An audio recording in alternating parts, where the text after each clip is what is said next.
달이라면 8월은 광복의 달입니다. 언젠가 오랜만에 만난 옛 친구와 함께 광복이라는 영화를 본 적이 있습니다. 제목이 광복이니까 우리나라가 일본에서 해방되는 이야기를 다룬 영화일 것이라고 생각했었습니다. 하지만 제 기대하고는 달리 이 영화는 우리나라의 통일에 대한 이야기였습니다. 영화 속의 주인공은 제가 실제 이름을 거론하면 다 아는 우리나라의 전직 대통령입니다. 굶어 죽어가는 북한 동포와 다 망해버린 북한 경제를 지원하며 북한과의 관계 개선과 통일을 위해 노력했던 분이었습니다. 왜 이 영화 제목이 광복인지 알 수 있었습니다. 통일은 우리에게 제2의 광복과 같기 때문입니다. 어떤 세계 민족이든지 역사 속에서 어려움을 겪지 않은 민족은 없을 것입니다. 오늘 본문을 보면 이스라엘 민족은 430년 동안이나 애굽에서 노예 생활을 하다가 하나님의 큰 구원의 능력으로 출애굽을 했습니다. 하지만 이제 뒤에서 애굽 군대가 몰려오고 앞에는 시퍼런 홍해가 삼킬 듯이 요동치고 있는 이른바 진퇴양난의 상황에 맞닥뜨리게 됩니다. 홍해가 이스라엘 백성들이 그들의 광복을 위해 건너야 할 강이었다면 통일은 제2의 광복을 위해 우리나라가 건너야 할 강입니다. 넘어가야 할 강이 넘실넘실 굽이치고 있습니다. 지금은 남북 관계가 좋았던 때처럼 앞으로 가지도 못하고 그렇다고 다시 뒤로 후퇴할 수도 없는 상황에 처해 있습니다. 우리의 역사를 되돌아보면 민족 대비극인 6.25 전쟁의 발발은 구소련과 미국의 이권 다툼을 통해 발생했다고 볼 수 있습니다. 구소련이 한반도를 사회주의 체제로 만들기 위해 움직였고 이에 대립하는 자유민주주의 체제를 가진 나라가 바로 미국이었습니다. 이에 북위 38도 선을 기준으로 북한에는 구소련군이, 남한에는 미군이 진주하면서 이념적 대립이 생겨나게 되었습니다. 1948년 남한은 자유민주주의 대한민국, 북한은 공산주의 조선민주주의 인민공화국, 이렇게 두 개의 단독 정부가 수립되었으며 이후에 이념적 대립과 냉전은 더욱 고조되었습니다. 그리고 결국 1950년 6월 25일 새벽 4시경 북한군의 기습적인 남침으로 6.25 전쟁이 발발하게 됩니다. 그 후 한민족은 분단 국가로 지금까지 오랫동안 나뉘어져 오매불망 통일을 염원하게 되었습니다. 통일은 원래 하나였던 우리 민족의 동질성 회복과 민족 문화의 계승 및 발전을 위한 필수 조건이라고 할 수 있습니다. 또한 통일은 인도주의적 입장에서도 꼭 필요합니다. 분단으로 수많은 이산가족이 서로 그리워하며 오랫동안 이별한 채 살아왔고 특히 북한에서는 많은 사람이 아직도 식량난을 겪고 있습니다. 통일은 이러한 고통을 해결하는 데 크게 이바지할 것입니다. 나아가 통일은 우리나라의 발전을 위해서도 필요합니다. 분단 상태가 아니라면 더 많은 돈을 경제 개발, 교육, 저소득층 지원 등에 사용할 수 있고 이로써 삶의 질은 더 높아질 것입니다. 아울러 북한의 지하자원과 노동력, 남한의 풍부한 자본과 기술 등을 결합하여 더욱 발전할 수 있는 계기가 될 것입니다. 통일을 바라보며 모세의 모습 속에서 우리들의 모습이 어떠해야 하는지 돌아보기를 원합니다. 오늘 본문 속의 모세는 이스라엘의 광복을 위해 그들이 건너야 할 강, 홍해 앞에서 하나님만을 의지하였습니다. 모세는 두려워하지 않고 오직 하나님만을 바라보았습니다. 일반적인 사람들은 어려움을 만나면 하나님을 의지하기보다는 도와줄 수 있는 다른 사람을 찾기 쉽습니다. 아니면 돈을 의지하거나 무속을 의지하기도 합니다. 하지만 모세는 이런 것들을 생각하지 않고 오직 하나님만을 바라봅니다. 역대하 20장 15절 말씀을 보면 레위인 야하시엘이 아람 연합군이 남유다를 침공하자 너희는 이 큰 무리로 말미암아 두려워하거나 놀라지 말라. 이 전쟁은 너희에게 속한 것이 아니요 하나님께 속한 것이니라 라고 했던 내용이 있습니다.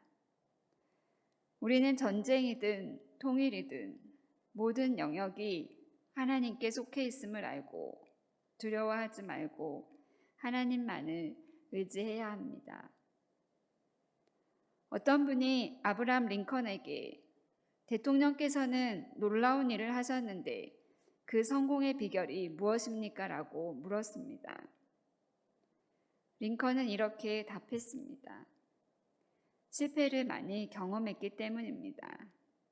어려서 어머니를 일찍 여의고 큰 가난을 경험했습니다. 결혼을 해서는 자녀를 잃고 공직에 나가려고 선거에 도전했는데 떨어지고 또 떨어졌습니다. 계속되는 실패의 고통을 뼛속 깊이 경험했습니다. 그때 한쪽 귀에서 너는 끝났다, 너는 안 된다, 너는 실패자다, 너에게는 길이 없다는 절망의 소리가 들려왔습니다. 다른 귀에선 두려워하지 말라, 내가 도와주겠다, 내가 너와 함께 하겠다, 너는 할 수 있다고 용기를 주시는 하나님의 음성이 들려왔습니다. 이때 저는 하나님의 음성에 귀를 기울이고 그 음성을 믿고 앞으로 나아갔습니다.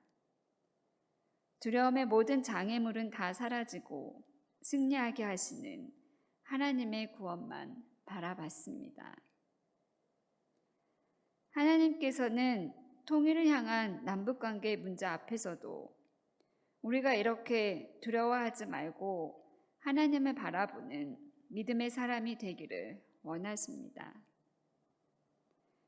그러나 우리에게는 하나님께서 우리를 위해 싸우신다는 믿음이 있습니까?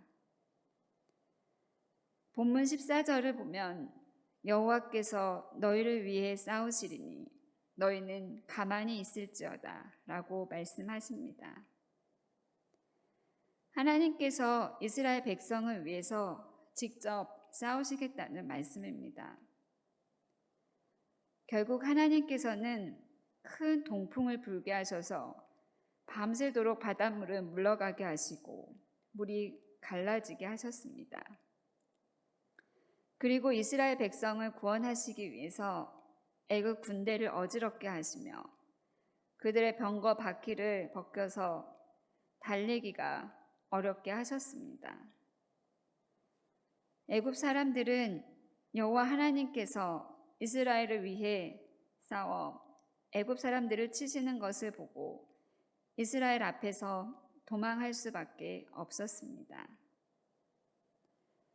이스라엘 사람들이 애굽 군사들과 맞서 싸우지 않고 가만히 있었지만 하나님께서 친히 애국 군사들과 싸우셨던 것을 알 수 있습니다.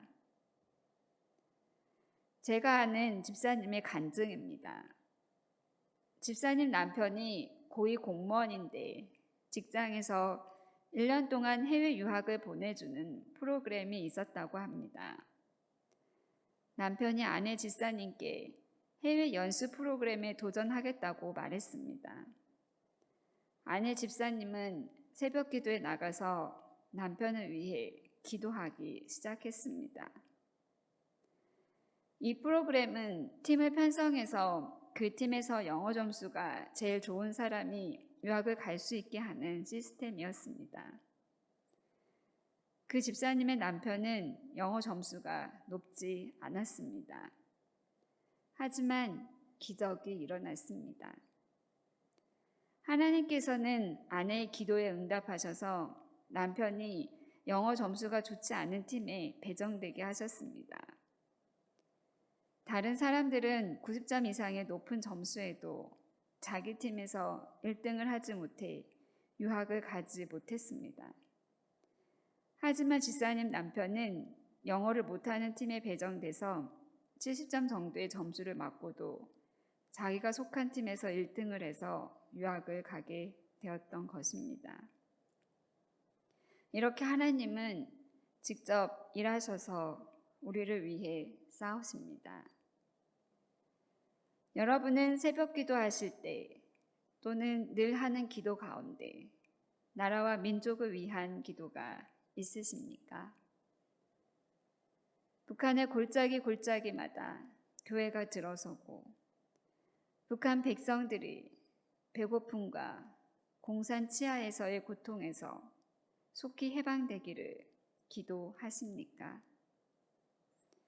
우리는 평양이 다시금 동방의 예루살렘이 되고 한국이 제사장 나라로서의 선교의 사명을 감당하는 나라가 되기를 날마다 기도해야 합니다. 여러분, 기도하는 민족은 결코 망하지 않습니다. 기도하는 민족은 희망이 있습니다. 1980년 동독의 성 니콜라이 교회에서는 독일의 통일을 위해 작은 기도회가 열렸습니다. 공산주의 정권인 동독에서 공산주의에 대항하는 기도회가 열린 것입니다. 이 작은 기도회는 점차 영향력이 커져 매주 10만 명이 넘는 인파가 모이는 평화 시위대로 발전하였고 마침내는 독일의 통일을 이끌어내었습니다. 하나님께서는 진정 우리가 하나님의 구원을 바라보고 기도하기를 원하십니다. 올해는 광복 77주년을 맞이하는 해였습니다. 역사를 잊은 민족에게는 미래가 없다는 말이 있습니다. 우리는 지난날의 광복의 의미와 감격을 기억해야 합니다. 또한 이제 제2의 광복인 통일을 바라보고 있습니다. 우리는 보수와 진보라는 각자의 정치적 신념을 떠나 누구나 통일을 염원하고 있을 것입니다. 그렇습니다. 우리의 소원은 통일입니다. 꿈에도 소원은 통일입니다. 소돔과 고모라는 의인 10명이 없어서 망했고 남유다는 의인 1명이 없어서 망했습니다. 그러나 오늘 본문 속의 이스라엘은 위기 가운데서 오직 하나님만 바라보는 모세와 같은 훌륭한 영적 지도자 한 사람으로 말미암아 민족이 처한 홍해 위기에서 구원을 받았습니다. 이처럼 우리 한 사람 한 사람이 모세와 같은 훌륭한 영적인 지도자가 되어야 합니다. 오늘 본문 말씀에서처럼 우리가 두려워하지 않고 오직 하나님의 구원을 바라보고 기도할 때 하나님께서는 우리를 위해 친히 일하실 것입니다. 이제 우리는 우리가 건너야 할 강 통일을 바라보며 모세처럼 하나님만 의지하며 날마다 기도해야 하겠습니다. 마지막으로 음파 오해숙 시인의 시 한 편을 나누고자 합니다. 희망찬 광복의 물결로 음파 오해숙. 활활 타오르는 8월의 태양광 속 한겨레의 꽃 활짝 피어 웃음 지을 때 손 높이 들고 8월의 광복 찬양하며 한 마음으로 나라 지켜라 기도합니다. 8월 속에 한결의 혼 살아 맘속에 8월 오 광복의 자유 물결로 웃을 때 한결의 얼로 한박 웃음꽃 피는 8월. 이게 행복인 걸 모두 알아야 하는데 세계는 북한의 야욕으로 넋 잃고 남한 정치 야욕으로 꽉 차 서로 자기 잘났다 아웅다웅하네. 하나로 뭉치지 않는다면 어찌 될꼬. 자유 대안이여 희망 오색 무지개 속 한월 속에 생명 참 피어난 기쁨으로 하늘의 축복 속에 영원 무궁하여라. 한 마음으로 나라 지켜라 기도합니다.